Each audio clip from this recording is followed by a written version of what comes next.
नकारात्मक विचार करतो. आपण दुसऱ्याचा विचार करतो. हं. माझ्या घरापेक्षा त्याचं घर चांगलं आहे, माझ्या घरापेक्षा तो देखणा आहे, माझ्या घरापेक्षा तो बुद्धिमान आहे, माझ्यापेक्षा तो हुशार आहे, त्याच्याकडे जास्ती पैसे आहे, तर त्याचं मरू द्या.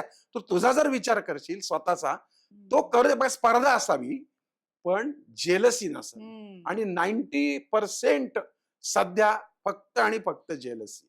आणि बरोबर. जेलसी तुमचं कधीच कल्याण करू शकत.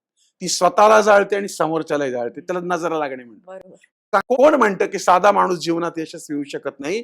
आपण प्रॉब्लेम काय माहिती आपला? आपण सतत नकारात्मक विचार करतो. आपण दुसऱ्याचा विचार करतो.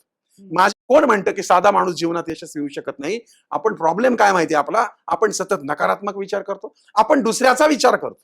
हं. माझ्या घरापेक्षा त्याचं घर चांगलं आहे, माझ्या घरापेक्षा तो देखणा आहे, माझ्या घरापेक्षा तो बुद्धिमान आहे, माझ्यापेक्षा तो हुशार आहे, त्याच्याकडे जास्ती पैसे आहे, तर त्याचं मरू द्या. तू तुझा जर विचार करशील स्वतःचा, तो हं. करू दे. बस स्पर्धा असावी, पण जेलसी नसावी. हं. आणि 90% सध्या फक्त आणि फक्त जेलसी. आणि बरोबर. जेलसी तुमचं कधीच कल्याण करू शकत.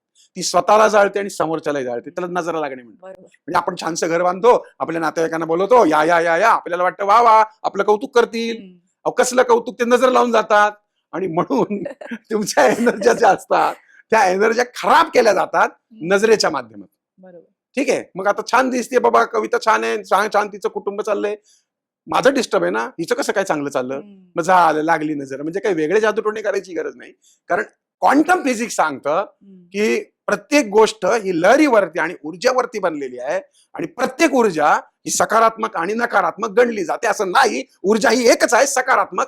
फक्त तिला नकारात्मक केली जाते. उदाहरणार्थ ही वायर हं. ही सकारात्मक आहे. बरोबर. पण ह्या वायरला जर कट झाला, माझं बोट लागलं आणि मला शॉक लागला, तर ती नकारात्मक आहे. म्हणजे जगातली सगळी ऊर्जा ही सकारात्मकच आहे. विचार करण्याची प्रवृत्ती तिला नकारात्मक आहे.